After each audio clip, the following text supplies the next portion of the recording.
Recentemente eu assisti ao relato perturbador de um rapaz, começando com uma infância traumática, envolvendo tentativa de aborto da parte da mãe dele, abandono paterno, abuso sexual e compulsão alimentar. Tudo isso intercalado com várias experiências paranormais, até chegar em uma na qual ele diz ter sido levado primeiro ao inferno e depois ao céu. A miniatura do vídeo é essa que está aparecendo aqui. Foi publicado no canal EQM, O Homem que Voltou do Céu. Mas se você for uma pessoa sensível, eu não recomendo que assista não, tá? Eu assisto muito testemunho, filtrando, é claro, de acordo com a Bíblia, que é a minha base de referência. E cá entre nós devia ser a de todo mundo. Eu nunca tinha visto um testemunho igual desse rapaz, porque ele ficou com ódio de Deus. Ódio ao ponto do nome de Deus fazer ele engasgar. Então eu achei interessante trazer como estudo de caso.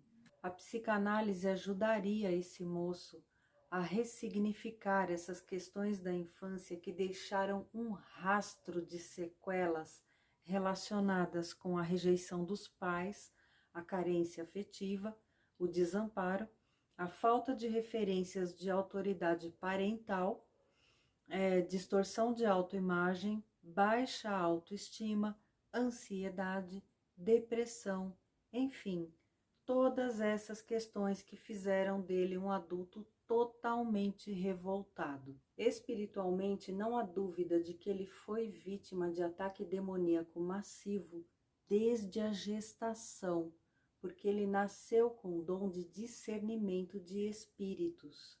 Porém, como não teve a cobertura de uma família estruturada e apoiada no Evangelho, ele acabou ficando exposto aos ataques que tentaram, inclusive, impedir o nascimento dele.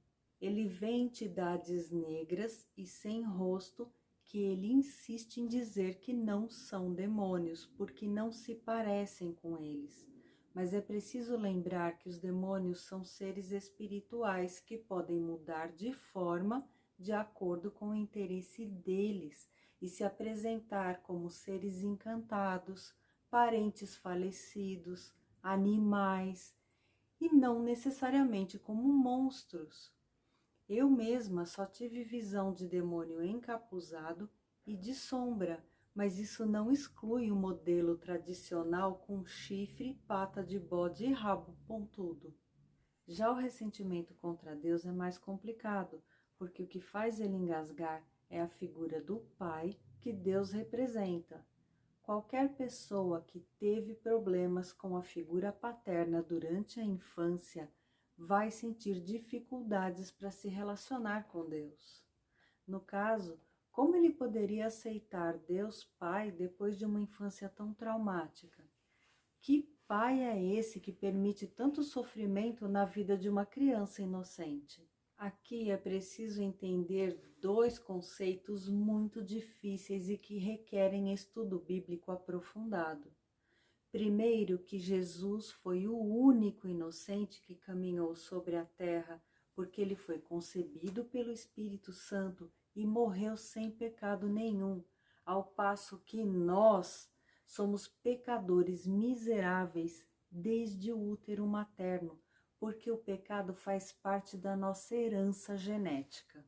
Como Adão foi criado para ser matriz da humanidade, o pecado cometido por ele é transmitido de geração em geração.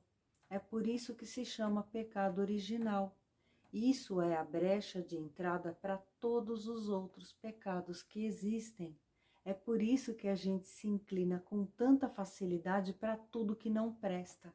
Antes de Cristo, o povo de Israel precisava sacrificar um monte de bicho todos os dias, porque o pecado só pode ser resgatado pelo sangue de um sacrifício vicário.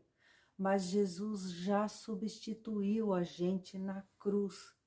Por isso não é pelas obras, mas sim pela fé no sangue dele que a gente se salva. E o segundo conceito difícil de entender é que Deus tem dois perfis, o Pai e o Criador. Ele é pai de quem aceita Jesus como Senhor e suficiente Salvador, e é criador de quem ainda não fez isso.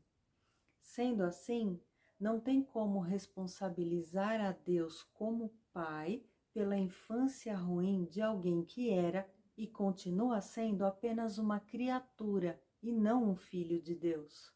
Tudo o que acontece na vida da gente se dá por uma questão de legalidade e não por autoritarismo ou negligência de Deus. O reino espiritual é regido por leis eternas e perfeitas quanto à ação da luz e das trevas, e essas leis estão descritas na Bíblia. Obediência é igual a bênção e desobediência é igual a maldição. É simples assim. Espero que esse breve estudo de caso ajude outras pessoas com a mesma dificuldade para se relacionar com Deus. Terapia ajuda, mas a simples leitura do Evangelho é suficiente para curar qualquer ferida pelo poder do Espírito Santo. Se funcionou para mim, deve funcionar para você também. Leia a Bíblia, confesse Jesus como seu suficiente Salvador e receba a bênção de viver na paz do Senhor.